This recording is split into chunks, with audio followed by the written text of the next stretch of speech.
Hello, everyone. Welcome to our first fantasy football podcast. I'm Chris, and I'm here with two friends. Hey, I'm the Prez. I'm Viggs. And we're going to go over some questions and issues and all-around good fantasy football topics. So let's get this going. Unless you have a comment? Well, I just want you guys to know that our basic goal here is to just share some of our thoughts with you on how the fantasy football season and the football season in general is going to go, and just kind of give you, a good idea of what to expect when so when you're drafting, you can keep some of this stuff in mind, and hopefully it'll help you guys out. This is going to be the first of a series of podcasts. Obviously, we're going to have much more detailed information as training camps start. And, we get to see some preseason games, and I'm sure after seeing some more, mock drafts happen and seeing some draft strategies kind of play out, we'll have better information for you. But this is kind of a preliminary idea of what we expect from the upcoming fantasy year. Right. And on that note, question number 1. Will Peyton Manning return to form in Denver? And we're going to turn this one over to Prez.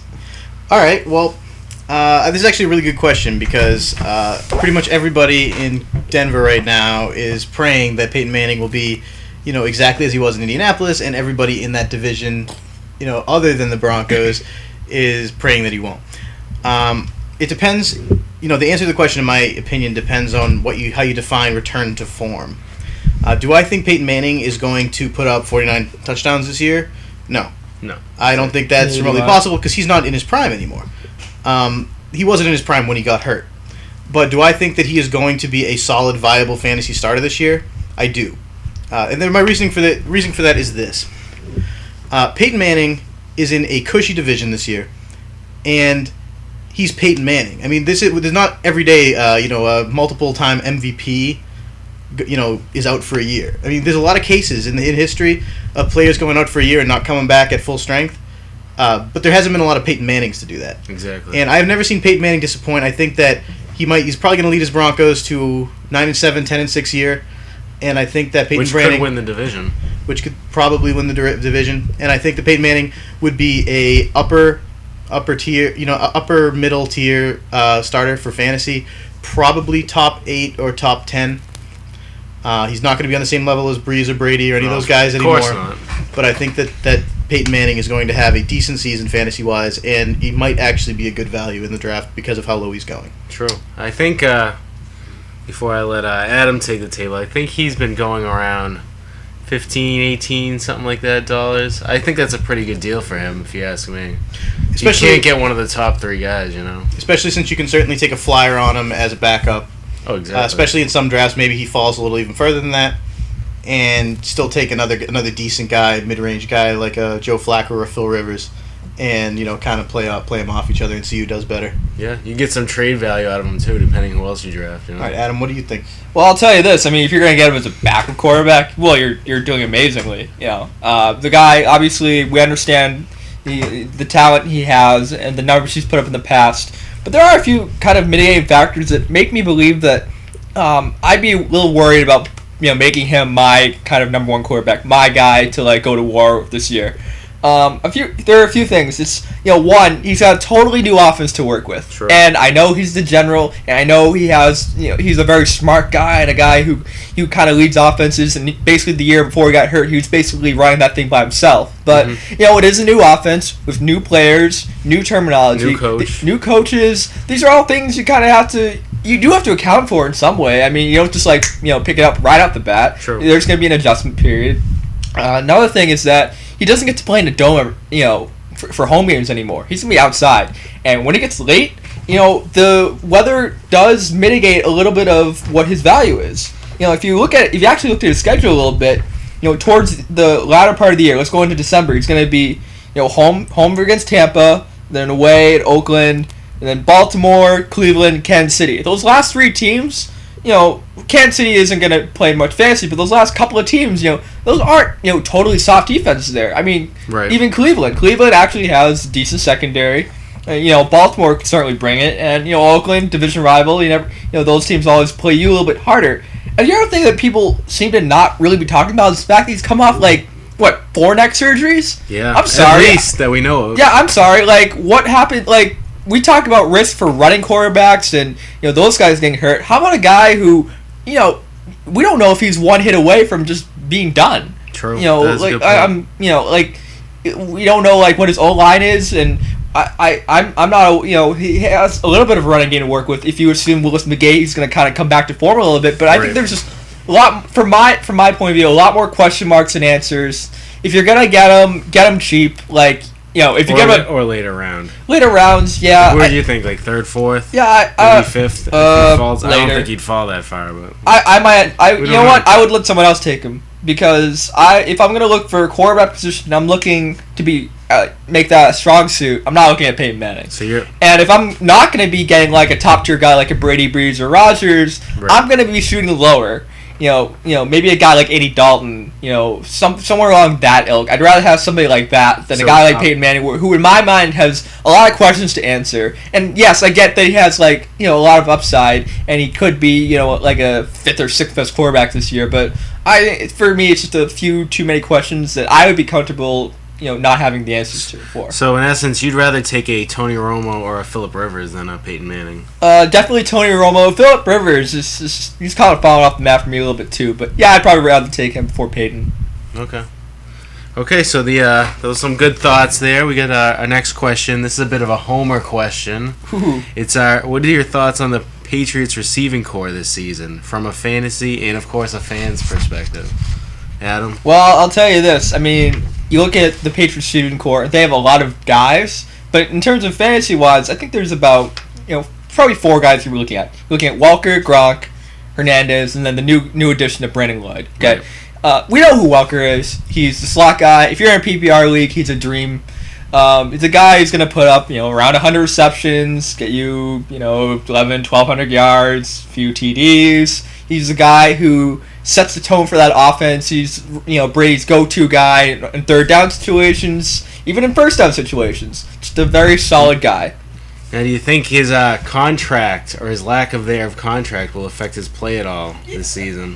Yeah, I mean, he's a professional, and I think if anything, it'll motivate him a little bit more, knowing that, like, look, if he puts up big numbers this year again, then he's going to put, you know, the Patriots in kind of a tight spot because that means his franchise tender is going to be, you know, upwards of $11 million, and that'll all be guaranteed money. Yeah. So I guess in the, you know, if you believe in the contract year sense of the motivation, you know, adding up, you know, inflating padding stats, then sure, yeah, you can believe that. But I think he's a professional nonetheless. He'll show up and he'll get the job done in my view. So I don't really view that too much, and I don't think it's a factor for me.